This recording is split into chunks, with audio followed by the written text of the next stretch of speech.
commencé à demander aux gens du Boulbès de déguerpir. Moi, je suis le côté de l'ambassade, de l'ambassade de Chine. Ils nous ont rien averti, ils nous ont rien dit. Mais par ma grande surprise, j'ai été même à Cocobiche, les enfants m'appellent pour me dire que maman, il y a des engins qui sont là pour casser des maisons des gens. Nous sommes concernés. Mais moi, je ne sais pas, je ne comprends rien. Je pense que la moindre des choses que l'État gabonais devait faire, c'est de sensibiliser les gens une semaine ou 2 semaines avant. Mais ils nous surprennent comme ça. Hein? C'est pas du tout normal, c'est pas normal. Il faut, si le président veut vraiment l'évolution de ce pays-là, il faut qu'il puisse bien s'entendre avec la population, parce que c'est nous qui l'avons voté. On a demandé qu'il soit sur cette chaise-là, là où il est aujourd'hui. Mais qu'il ne nous surprend pas comme ça, nous sensibilise, qu'il nous avertisse au moins pour qu'on s'arrange. On n'est pas contre qu'il arrange le pays, mais la manière qu'il procède là n'est pas normale. Donc il a attendait d'être investi pour venir déranger les gens. Mais c'est pas possible ça. Hein? Oligui ne peut pas faire ça. Oligui ne peut pas faire ça. Tu trouves normal que tes propres agents de la GR, ils habitent dans un quartier, on les chasse. Hein? On chasse les policiers, on chasse les gendarmes qui louent. Il fallait mettre en place une bonne procédure. On ne refuse pas le déménagement, mais on refuse la procédure. Les gens meurent par arrêt cardiaque. Toi aussi, Oligui, tu ne peux pas faire ça. Tu ne peux pas faire ça. Il faut arrêter de casser comme ça. Mets une bonne procédure en place. On ne refuse pas de partir. Mais on refuse. La procédure, elle n'est pas bonne. La procédure n'est pas bonne. Oligui, quel est bien, quel est bien, quel est bien, quel est bien, quel est bien, quel est bien, oh, quel est bien, Zeze Yawa, quel est bien, Zeze Yawa, quel est bien, Zeze Yawa, Mami Okwamangan, Mami Okwamangan. Il faut reconnaître que la terre appartient d'abord à l'État. Et lorsqu'un citoyen s'installe et qu'il y a un projet d'utilité publique, eh bien, l'intérêt public prend le dessus sur l'intérêt du citoyen. Donc l'État peut à un moment donné trouver une parcelle où il doit investir. Mais il faudrait que cela se fasse toujours dans les règles de l'art. Apprendre un peu par exemple ce qui se passe aujourd'hui, c'est une histoire un peu floue parce que d'ordinaire, quand il y a des plaintes, c'est surtout pour les mesures d'accompagnement, c'est-à-dire le relogement, etc. Or là, il s'avère que avec les bruits qui courent, que certains avaient été indemnisés, d'autres non, d'autres qui ont revendu, d'autres qui ont fait louer sans pourtant dire. Donc, à mon humble avis, je pense qu'il va falloir quand même aller fouiller ce dossier-là, savoir exactement qui a fait quoi, qui a reçu quoi ou qui n'a jamais été indemnisé. Parce que si jamais certains ont été indemnisés, il se pourrait que d'autres n'ont pas été indemnisés. Et ajouter à cela peut-être qu'il avait dû revendre ces parcelles-là à d'autres personnes qui n'ont jamais dit que ces parcelles étaient déjà sur le projet d'une utilité publique. Ben, en toute chose, je pense que on doit améliorer la ville avec des infrastructures, mais en mettant en avant quand même la dignité humaine, c'est-à-dire accompagner ce qu'on doit déguerpir. J'ai trouvé ça quand même un peu dur, la manière dont les gens se sont fait déguerpir de leur foyer, ou certains qui ont passé toute leur vie là. Ça a été quand même compliqué.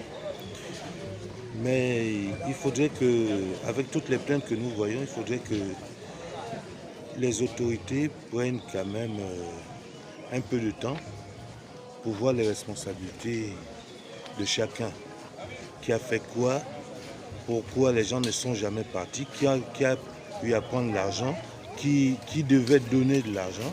Il doit y avoir des traces pour que les plaintes, les pleurs n'existent pas inutilement. Et c'est toujours une situation très difficile pour les populations qui ont eu à subir ce genre de choses. Donc nous demandons, malgré ça, nous demandons quand même l'indulgence, moi personnellement l'indulgence des autorités. C'est la loi est dure, c'est la loi. mais ce sont les hommes qui écrivent les lois, qui font les lois. Donc des mesures quand même d'accompagnement devront aller pour tous ceux qui se plaignent aujourd'hui, qui pleurent. On a appris qu'il y a eu des morts parce qu'ils n'ont pas pu supporter toute cette pression-là. Donc nous demandons vraiment aux autorités d'essayer d'avoir un regard particulier sur tous ces cas-là. Bien sûr, ceux qui n'ont jamais été indemnisés, d'avoir un regard particulier, d'essayer de voir dans quelle mesure on peut soulager ces populations pour que le calme revienne dans notre société. On ne peut pas se réjouir du malheur de nos compatriotes. Parce que lorsqu'une situation comme ça arrive, c'est évident qu'on ne peut être que touché et attristé par ce qui est arrivé à nos compatriotes. On casse une maison, c'est une vie que l'on casse. Néanmoins, il faut quand même ajouter que dans cette histoire de déguerpissement, je crois qu'il y a plusieurs cas, il y a plusieurs situations qu'il faut relever. Si on prend le cas, par exemple, de ce qui s'est passé derrière l'ambassade du Chili ou bien derrière l'Assemblée, je crois qu'il y a des situations où il y a des cas où certains compatriotes avaient été indemnisés. Certains compatriotes avaient eu des terrains. On leur avait montré. Et ces compatriotes n'ont pas bougé, ils n'ont pas déguerpi. Ils ont même encore réinvesti sur ces terrains. Il y a d'autres encore, bien qu'ayant bougé, ont revendu ces terrains qui ne leur appartenaient pas. Donc souvent, quand il y a ce genre de situation, il faut avoir un avis circonstancié.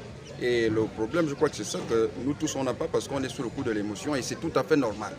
Mais dans la réalité, lorsqu'on regarde au cas par cas, on ne peut pas ne pas omettre ces situations où quand même il y a des compatriotes qui ont quand même fait œuvre, j'ai envie de dire, de malhonnêteté, puisqu'ils avaient été indemnisés.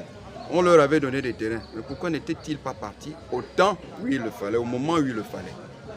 C'est vrai qu'on peut se poser la question de savoir concernant l'urgence de ces casses. Et néanmoins, il faut retenir que lorsqu'il y a des projets qui sont prévus, à un moment donné, il faut que nous-mêmes aussi nous fassions l'effort de se plier à ce qui a été décidé. Et ce qui arrive aujourd'hui, c'est un peu la faute de nos compatriotes qui n'ont pas dit la vérité à nos autres compatriotes qui sont venus s'installer sur ces terrains, qui ont acheté ou qui sont devenus locataires sur ces terrains. Donc moi, c'est l'avis que j'avais à donner par rapport à cette affaire de déguerpissement. On vient de perdre toute une vie, tout un investissement. Sincèrement, nous sommes tous humains, mais nous appelons tous à la justice juste de Dieu. C'est méchant de votre part. C'est tout ce que les Gabonais retiennent aujourd'hui. Hier, ce sont les mêmes choses qui ont été faites. Nous avons promis aux Gabonais, aux Gabonaises, lors de la transition, que ces choses-là, plus jamais dans ce pays. Vous avez encore amené les mêmes choses.